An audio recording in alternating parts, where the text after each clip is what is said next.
The inspiration for the story came during my second year of teaching in 2010. It was during my third period freshman science class. And here's a look at how those students break down by the type of English class they took. I had students in honors, prep, intervention English, even 2 special needs students in which I was their only non-resource class.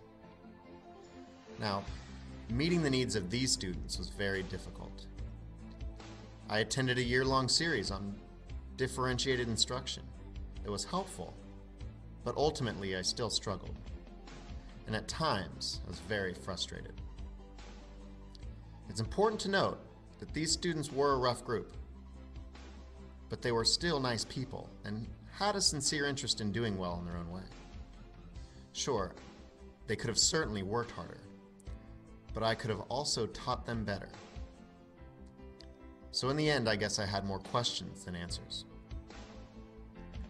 My challenge was derived from the fact that I was trying to deliver the same message to a huge gap in skill level for around 30 minutes a day, and then sending them off on a lab or assignment. So the question is, how does one bridge the gaps in learning needs and background knowledge that are ever widening each school year? Because despite my own sincere efforts, my results for that year and subsequent years have been very average. Now at this time, this class was an outlier. Most of my classes were more homogeneous. That is to say, periods tended to be organized in groups of high or low skill level. Little did I know that these outliers would soon become the norm. That same year, President Obama and the Department of Education released their updates for the Primary and Secondary Schools Act, or No Child Left Behind. And the President's opening letter to this update contained the following.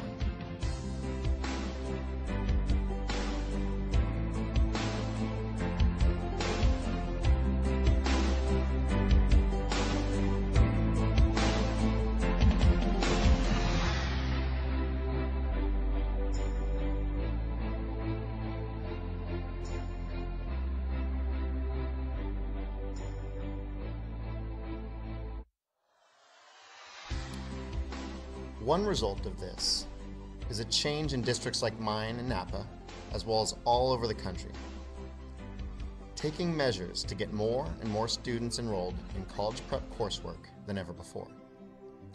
Now my junior-senior physics class looks less like this and more like this. And I know from experience that this system doesn't work for me. In my effort to address this change is an experiment in the flipped classroom. In the flipped classroom, lecture is done digitally at home, and the practice and application of ideas is done in class. Now, this sounds doable, but in practice and application it can be difficult in itself. Challenges involve video production, website design, and a change in curriculum structure and culture. However, given the boost in available technology, combined with aforementioned needs of today's students, there seems to be a growing interest in this topic amongst teachers. So if you're interested, consider this your invitation to take part in the experiment in a way that serves you best. This is not follow the leader PD, where I know how it works and it's your job to learn from me. Instead, the purpose of this collaborative experiment is to inform you so that you can come to your own conclusions before taking the steps to experiment with your own classrooms. I'm inviting you to join in the inquiry cycle and access these ideas in an authentic way and make evaluations on what works in schools that is rarely available to teachers in today's high-stakes, high-accountability, professional environments. Because in order to face this noble challenge of raising expectations for all students, we need to work together.